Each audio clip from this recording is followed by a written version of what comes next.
This is a Blue Line trolley bound for UTC. All passengers must have a valid fare. There is no smoking or eating permitted on the trolley, and drinks must be in a spill-proof or sealed container. For the average person, especially those that live in California, the only viable method of personal transportation is by automobile. Its dominance as the preferred method of transportation is only further proven by the ballooning automobile industry and the expansive amounts of land dedicated to the roads and highways that segregate our natural environment. Not only does car dependency in American society pose an environmental issue through personal carbon emissions, but it also creates a social divide between the privileged who have access to cars and the disadvantaged who rely on public transportation. Drawing from my experiences with both private and public transportation, I have personally witnessed how the injustices of unequal representation within various social, legal, and political aspects of society have negatively impacted those that depend on public transportation. For this research project, I want to critically analyze the various systems of oppression that limit low-income and colored persons from accessing resources, and how this community has been systematically marginalized within the local government with the following research question. How does access to transportation affect the lower working class and colored people's access to resources while living in a car-dependent society?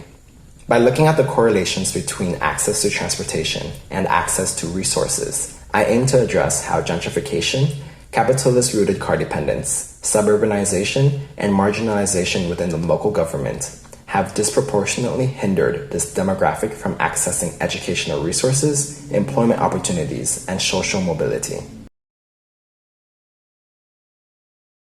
Using an intersectional framework, along with the concepts of education and research by Paulo Freire and Orlando Falls Borda, we can see how individual positionalities influence our experiences, allowing for this research to be an all-encompassing approach to realize the complex interplay of how our identity determines our position within various systems and structures of power.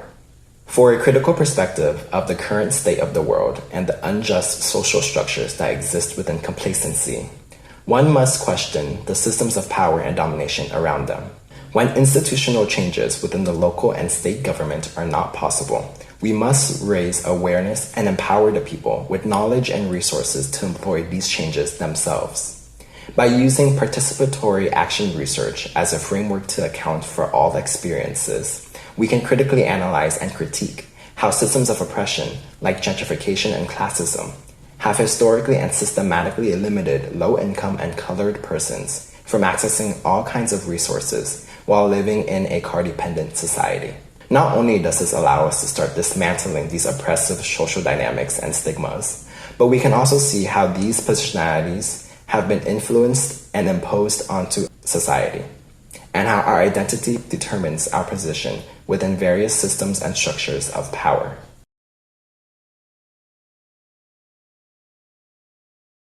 Pioneered by Colombian sociologist Orlando Falls Borda in the 1970s, participatory action research emerged as a new community-based approach to research in response to the social and political upheavals in Latin America, with the central idea being that research is a collaborative process that entails direct connections and references to the personal experiences of participants. PARA accounts for the experiences of both researchers and community involved, promoting participatory action and the co-creation of knowledge. The philosophy behind participatory action research is heavily rooted in Brazilian educator and philosopher Paulo Freire's pedagogy of the oppressed, where he introduces two opposing concepts of education: the banking concept of education and the problem-posing concept of education.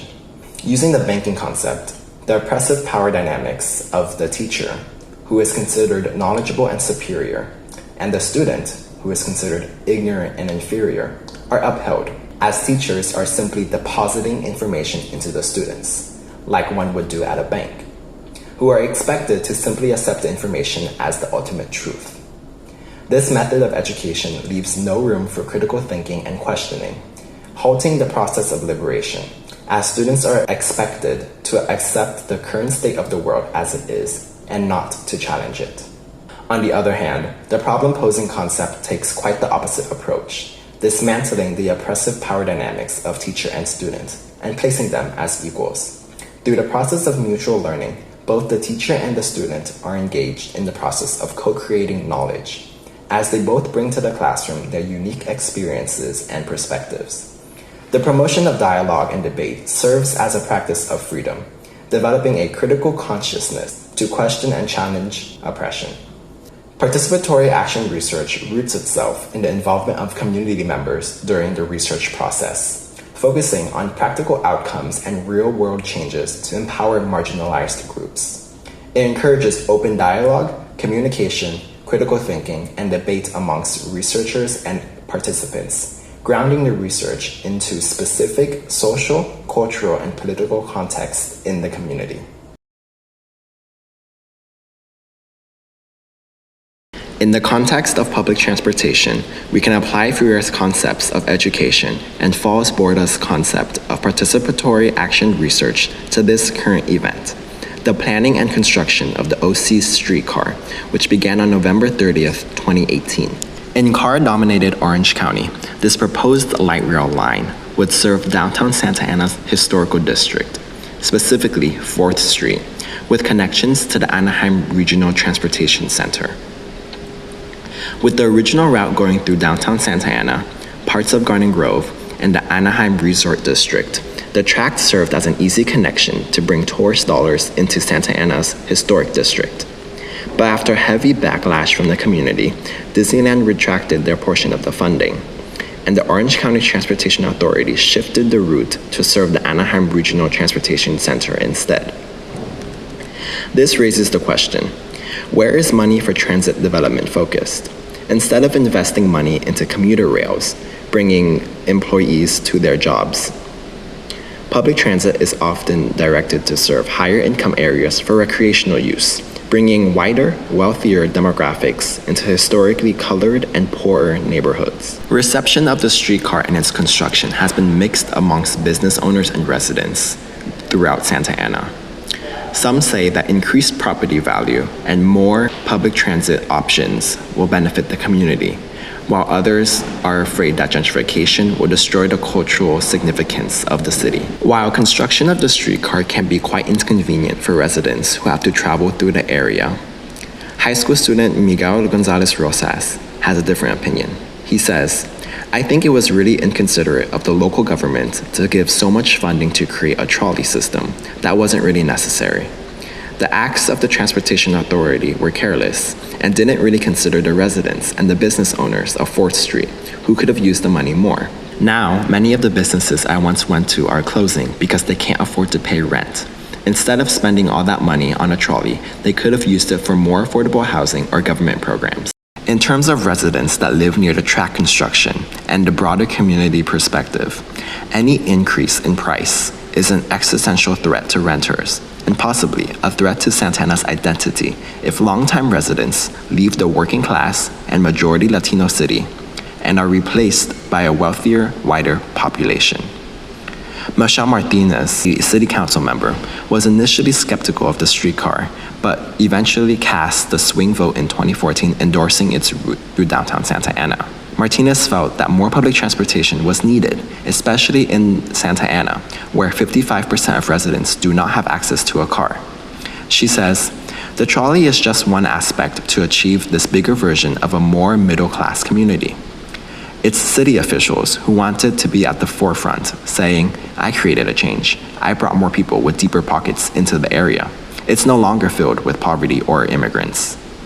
But for the small minority business owners on 4th Street, construction of the streetcar was more than just about gentrification. It was about survival. In Santa Ana that year, more than 100 downtown business owners signed a letter opposing the proposed streetcar, out of fear that construction would block customers from accessing their business. Maria Perez is one of the vendors in downtown Santa Ana opposing the construction of the streetcar. After several months of construction, she was forced to close down her juicery on 4th Street, saying, "It is impossible and difficult to swim against the current of the authorities that authorized the permits of the train. They didn't contemplate the economical disaster that it created to the businesses of 4th Street. And in these moments, we are in an economic disaster provoked by the construction of this train. But the shift from public transit focusing on commuters to focusing on serving wealthier demographics is not new. Focusing on the complex correlation between urban poverty levels and access to transportation options within an American city, authors Pathak, Wazowski, and Huang in Public Transit Access and the Changing Spatial Distribution of Poverty claim that while traditional government assistance and social work has historically focused on housing-based initiatives, which can potentially revitalize neighborhoods and increase the housing options for the poor, while other academic research on urban poverty levels and public transportation in the United States has been primarily focused on the inner city core, this study statistically analyzes the suburban outer areas of the city as more low-income households, defined by not exceeding the federal poverty threshold, are actually living in the outer suburban areas instead of the inner city core.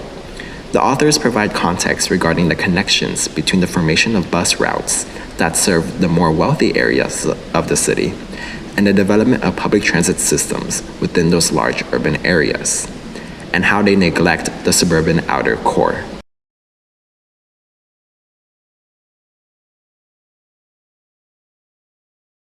Both Freire and Falls-Borda emphasize dialogue and critical thinking as tools for empowering oppressed minorities. The OC Streetcar could be analyzed through this lens by examining how the project involves or excludes marginalized communities in the decision-making process. If public transit policies are designed without considering the needs and experiences of low-income and colored persons, there's a lack of participatory engagement within the co-creation of knowledge. Public transit in the United States has historically catered towards middle-class, car-owning individuals, while neglecting the transit-dependent populations.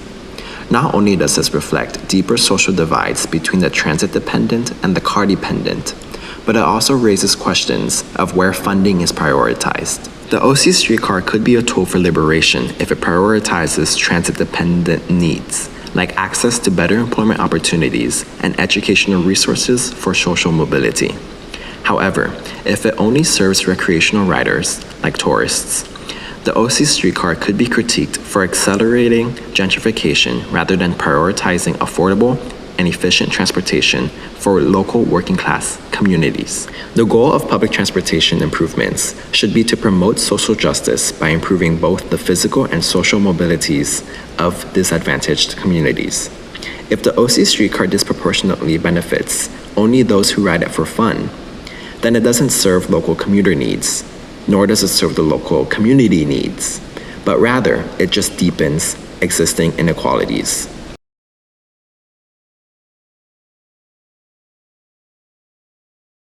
Moving forward with the key principles and core elements of participatory action research and the problem-posing concepts to education, I want to include community voices, community demands, and community experiences within my future research. Instead of researching only from my personal experiences and perspectives as a university student, I want to integrate diverse perspectives from the diverse demographic of low-income and working-class persons, forming acts of solidarity and collective changes to improve access to transportation, public transportation systems, and social mobility for all. Segments of this script were partially adapted from my previous research endeavors, which are cited above, and may only be viewed by course instructors and teaching assistants. Many thanks to Sofia Velan Sanchez for her meticulous insights into this research project, and to Professor Kennemore for her inspiring guidance and conversation throughout the course.